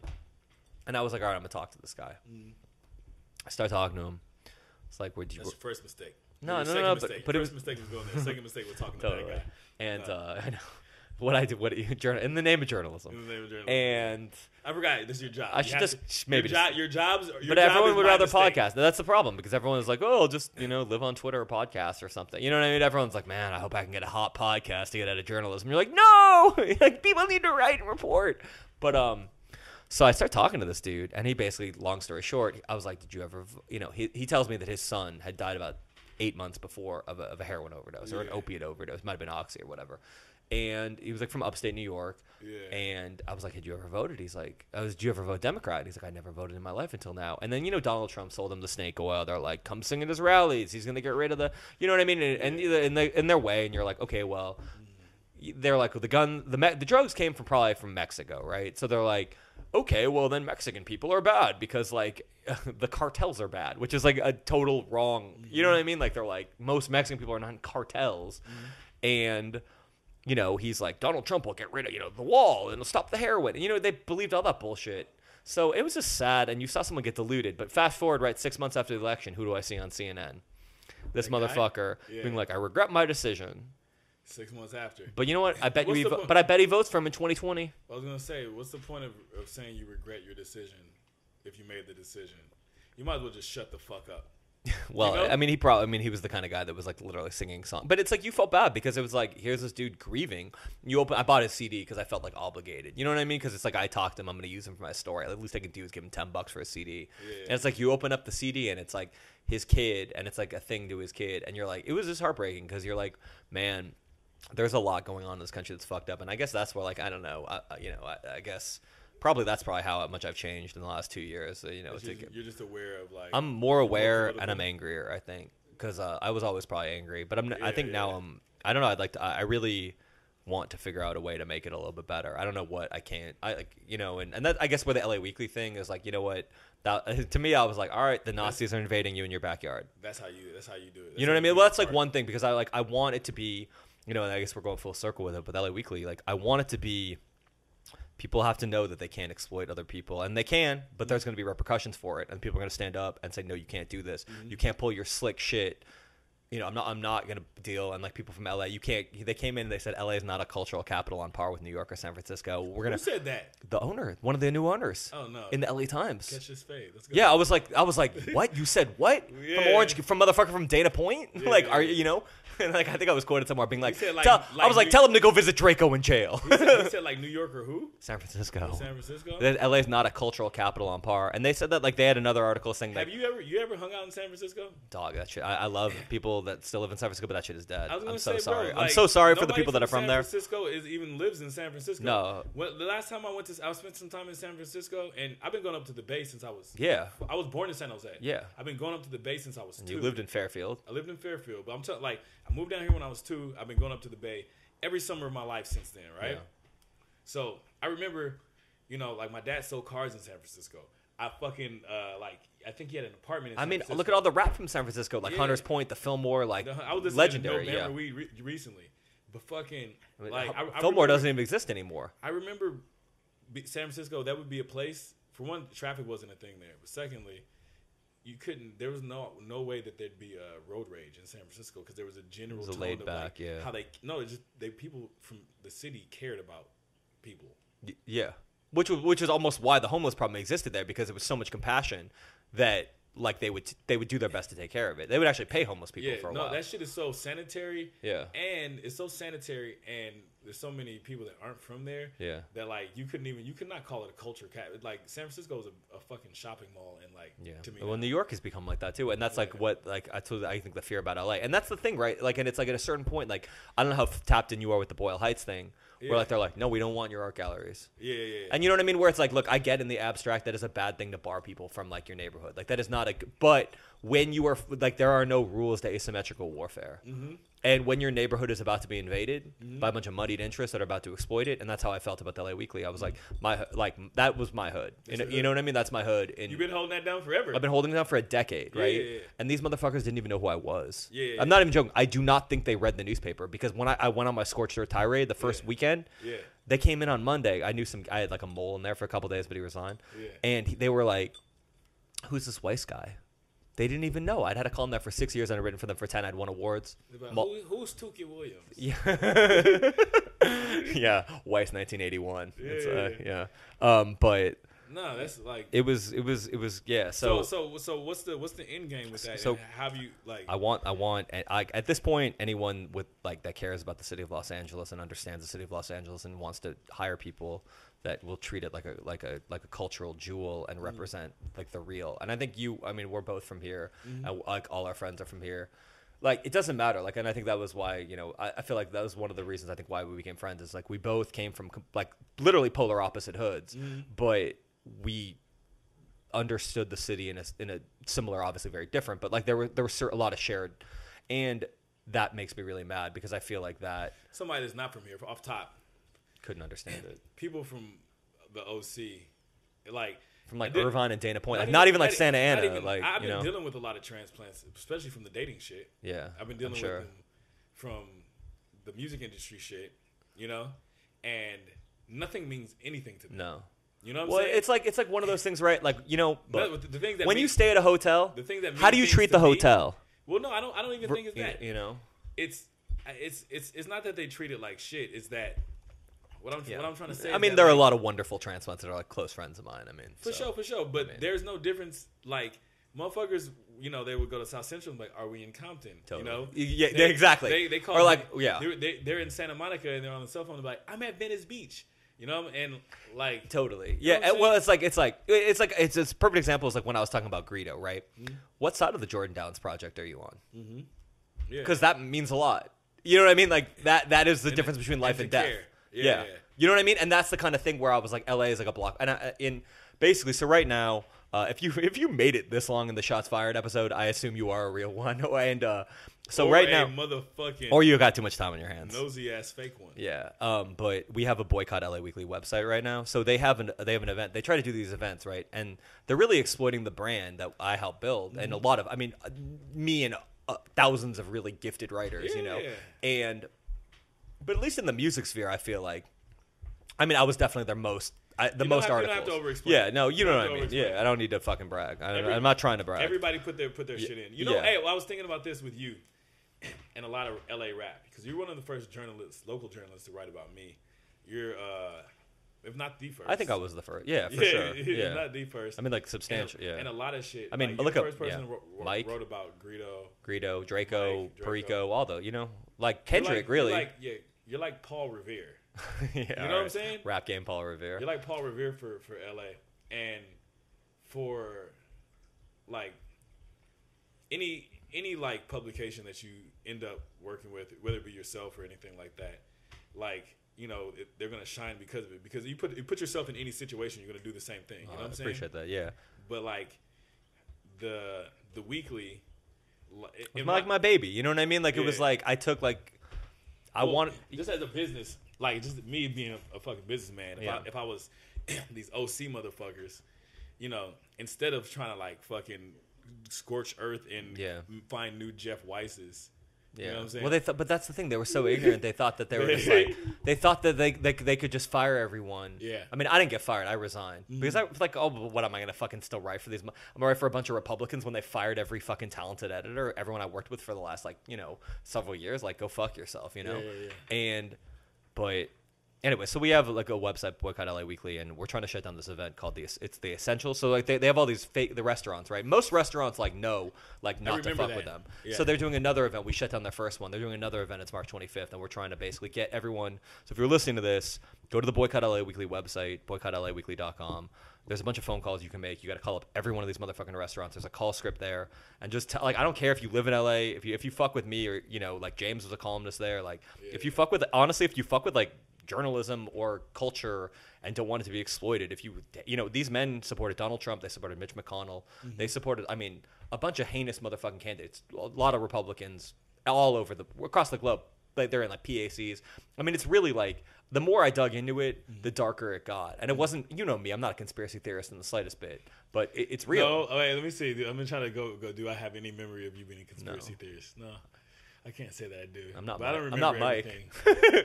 But like if I was a black American male, I would believe in every conspiracy, because a lot of them turned out to be true. Oh yeah. You know what I mean? Like it's like if that was my experience in America, how could you not believe in conspiracies? Because it's been nothing but like a systematic attempt by the state to fuck you up. When the Tuskegee experiment is real, you are going to believe in conspiracies. Like, you should. When you have you ever talked to somebody that has a totally different reality than yours, like a totally different, as a black man, especially once I went to school on the West Side, once I worked on the West Side, I could say this is reality for me, not a conspiracy theory, and then they'll be like, that is unheard of, and after that, I'm not saying I if somebody's a flat earther, just leave me alone. Even the paranoid have enemies. That part, but the idea of somebody buying a fucking paper so they can not only make money, but so they can disseminate their ideas to a large audience. I've been on the bus, I've been on the train. I see people. It lands, and that's the thing. I see random motherfuckers with the LA totally like street dudes. Yeah, because they don't know. Not that they don't know. The ownership got changed or whatever. Yeah, they don't know that the ownership got changed, but it's like motherfuckers want something to read. Exactly. Yeah. They pick up this free paper. Yeah. And they get these ideas there. Those people with their ideas, they go talk to their homies. Oh, we want to blah blah blah blah blah. This is what they said. People that don't think for themselves, people that don't question things. Yeah. It's gonna be people that don't question things, but that are very outspoken. Yeah. And share ideas. Yeah. That motherfucker can hear what this dude said based on that, align with that idea. And who knows what it can start? What it can totally. Do. Well, that's what I was saying. I was like, look, it's funny because they got caught. You know what I mean? And now they're trying to they'll try to be like, oh, anti-Trump, but then they'll slip in some shit. There was one article where if that's their agenda, they'll never not. Yeah, they'll slip in some shit. Yeah, they'll slip in some shit. It's just when people are not looking. You know what I mean? And I was saying it only takes one article to become actively dangerous. It only takes one. You only need one article to be propaganda. Mm-hmm. An article on the internet can go viral. So they basically. I don't know, man. It's really dark, and it was just one of those things where it was like, I would like someone who treats it with respect, and I don't know. So anyway, would you look for a venture capitalist to start another paper? No, do you think that print is is it worth it to have another free paper like that? No, I think that paper is if but it's they could never win because they're they can't they need to understand they can't win, and that's ultimately what it comes down to. You can't win. You can maybe tread water, but you'll never win. You are not going to win. LA is not going to fall for that. You might be able to get Heather Graham or Moby. They had Heather Graham and Moby in the cover, and Moby, I hit up his people afterwards.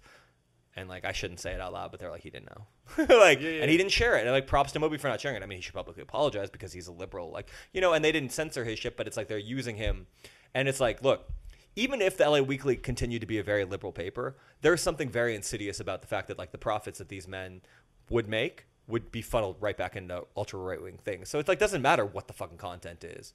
At a certain point, that's genius. Well, they're not going to make money, but it could have been. Yeah, it could have been that's the thing. We'll give you and it's we'll give you it's not any of the. They're not doing hard hitting liberal journalism where they're sending out investigative reporters. You know what I mean? It's just we'll have Moby say an anti-Trump comment to prove they think people are stupid, and you know what? A lot of people are fucking stupid. It's not that they're stupid; it's that they're busy. That's you're right. And that's the thing. And I shouldn't say that because I do have even. I don't blame people for not knowing anything. It's like, you know what I mean? It's like my job to be like an informed, nosy motherfucker, you know, and like digging into shit. And it's like people have kids, people have fucking, you know, jobs, wives, girlfriends, jobs. Yeah, drug addictions. Yeah, I mean, but that shit is real. I don't blame anyone for having it. You know? Honestly, like a drug addiction makes sense. Like that's what I'm saying. Like when drug addiction is a full-time when job. You want to give a homeless person money or something, and people are like, don't give it to him. He'll spend it on drugs, and you're like, I don't know. I can't blame him. Like, what am I going to spend it on? Take double, please. Take double. All right, well, we should dip. But honestly, go to that boycotllaweekly.com website or follow me on Twitter. And honestly, it would be make some phone calls. It would be a shame if I didn't plug this. Yeah, you better plug the EP.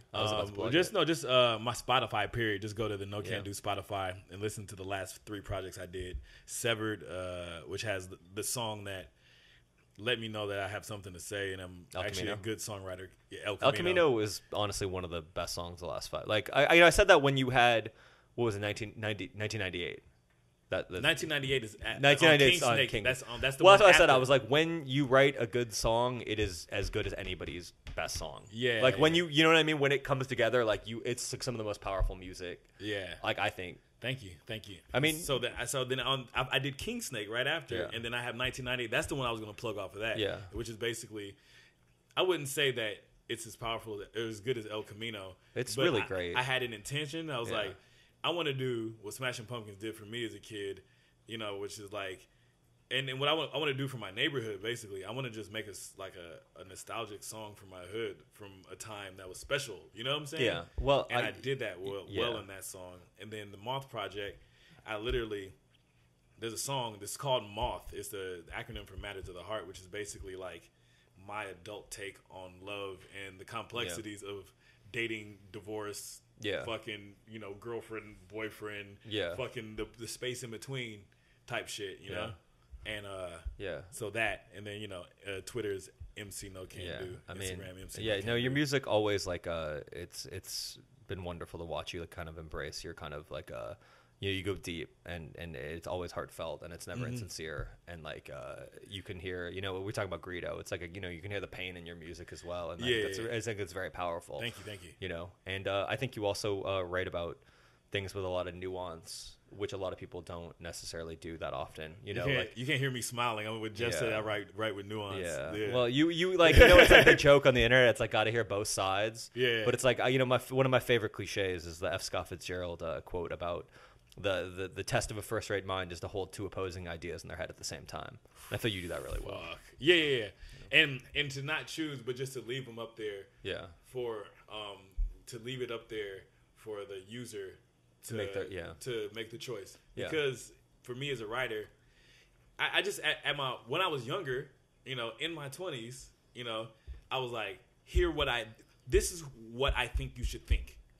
You know? Yeah. Now I'm just like, nah, these are the facts, and I trust that you will choose the right choice. Yeah. You know what I'm saying? Now you need to make a raw ass fucking rapping though mixtape. Well, you need I want you like 8 beats, just fire. Like just like 8 like Beatrice just over here smiling 8. Yeah. I literally and he's so good at that. He's like he's a thoroughbred rapper, you know? I have one more project that I did with this producer from Atlanta. His name is Ducko McFly, and that that's cool. You know about Ducko? That's Isaiah Rashad told me. Really? He put I think Ducko put on or helped Isaiah kind of get out. He's from Tennessee, right? Yeah, that's his homie from back in the day. Yeah. Okay.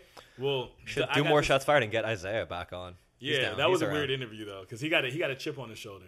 Isaiah, he's like loosened up though, I think now. He better, so I have like 9 songs with Ducko produced on the M.O.T.H project. There's a song called Hopeless Romantic he did, and that was on this project. But that project is most of my storytelling. Yeah. So like El Camino was El Camino, but Severed is like kind of rapping like low indie and just kind of chaotic. Yeah. Fucking what is that shit? King Snake is all like, it's like crooning, not necessarily singing. M.O.T.H is me trying to sing, but I think I rapped better on M.O.T too though. That's just more just like, it's just fucking music vomit. But then this one is like storytelling, you know? That's cool. So I'm when's that going to come out? Probably, I'm going to get it out like late April, cool. Early May. Yeah. But I was literally going to make a project. I was like, motherfuckers are on the internet, like my backpack and battle rap fans, they're like they're like fuck M.O.T.H, fuck, don't ever do that again. And I'm like, man, fuck you. But and then people that I know, like producers, that they're like, I had a session where like they brought me in for some songwriting, and I was like, lower the mic, I'm gonna just fucking like sing a bunch of melodies. Like, oh, we brought you in for bars, and I'm like, have them right there on fucking bars. You know, like I'm not gonna do that right now. I'm gonna make you what I feel like making. Yeah. They never called me back, but needless to say, but like the motherfucker, like, only you could go in a room for a money job and be like, I'm gonna give you what I want. You're like, this is a money job. It's like me writing a bio for someone and being like, here's my art. Yeah, but get that money. But I wanted to like I want to give you a record that you can use. Fuck giving you what you giving you what you think you want. You know what I'm saying? Like, you don't really want that. Like, you want to keep up with these motherfuckers. Yeah. That's what most of these sessions are. You want to keep up with somebody, or do you? Yeah, I mean, if you're getting your shit written, it's like, but it's like you're dealing with people like you would never have someone ghostwrite for you. Yeah, it's like a different mentality because like if I could, I would. But motherfuckers, my homies are all like me. Yeah, you know what I'm saying? Like, if I could be like, hey, like, how would you change this? Yeah, and like. They have respect for me, and then they also have the so they wouldn't even say anything in the session. I'd be like, man, I wish this nigga would have said something, told me how to make this song better, but he sat there the whole time and didn't say anything, you know? Yeah. But fuck those people that don't want those good ideas. All right. But, well, that's a good way to go out on shots fired. Yeah. Yeah. All right, also, later. Fuck Seminole Media. Fuck LA. Fuck the new LA Weekly. Make those calls, honestly, for real. Like, I'd appreciate it. The signs I'm throwing up. Fuck Seminole Media. No, I don't know Go who for they it. are. Yeah, they're not nice people. They're not. Okay. Yeah. All right. Yes. All right. Peace. Later. Fuck the fascists.